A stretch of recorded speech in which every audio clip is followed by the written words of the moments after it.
Magandang araw! Ako nga pala si Rian Portuguese, your millennial psychologist, at welcome sa All About You, kung saan ito ang safe space mo at pag-uusapan natin ang tungkol sa'yo. Para sa araw na to, basahin natin ang napaka-timely na question. Paano po ba mag-self-care nang hindi nagigilty? Hirap na hirap kasi ako sa ganyan. Feel ko wala akong panahon kapag sa sarili ko. At bakit ganun nga naman, no? Maraming mga tao na gigilty sila kapag nagsi-self-care sila. So bago tayo magpunta dun sa pinaka ano natin, no, tatlong tips natin, mahalaga muna na alamin natin kung saan ba nanggagaling yung pakiramdam na guilt. Oo, yung guilt feelings, no? So, ang guilt kasi marami siyang ibig sabihin. O, pero most of the time, ako ang na-observe ko, yung ganyang klase ng pakiramdam ay nanggagaling dun sa lagi kasi ikaw nasanay na ikaw yung nagbibigay. 'Di ba, ng panahon, ng oras, ng lahat ng pangangailangan, oo.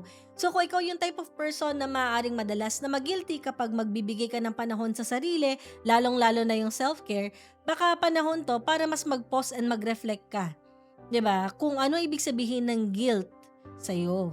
So yung pinakauna nating step, unawain natin kung saan nanggagaling yung guilt feelings. Practice guilt as a signal to practice yung self-care. Kapag nagigilty ka, mas lalo natin bigyan talaga ng pansin yung self-care.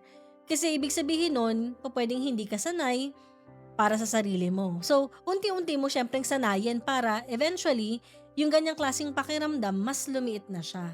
Sunod, reframe self-care as your self-obligation. Oo naman, kung pakiramdam natin meron tayong obligasyon or responsibility sa iba na tumulong, lalong-lalo na dapat sa ating sarili kasi paano ka makakapagbigay ng help sa iba o kaya ng ganong klaseng care, love, attention sa iba kung sa sarili natin ay pinapabayaan natin.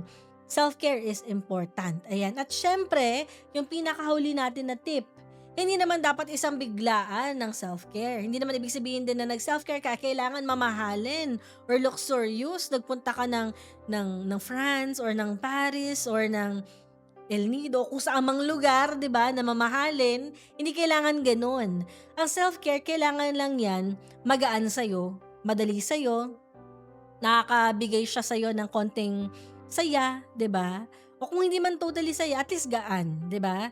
Yun yung naidudulot niya sa atin. At usually, nanggagaling din siya sa maliliit at consistent na hakbang. Hopefully, nakatulong ito para kahit papaano masimulan mo na hindi na mag-guilty ulit kapag ginagawa mo yung self-care. Again, self-care is important kasi ito din yung way natin para makapag-recover at ma-re-energize.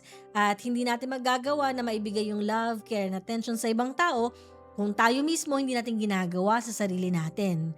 So kung meron kayong mga katanungan tulad nung ganitong klaseng concern, huwag niyong kalimutan na mag-send ng questions ninyo sa email na makikita sa baba. Muli po, this is Rian Portuguese, your millennial psychologist. Maraming salamat.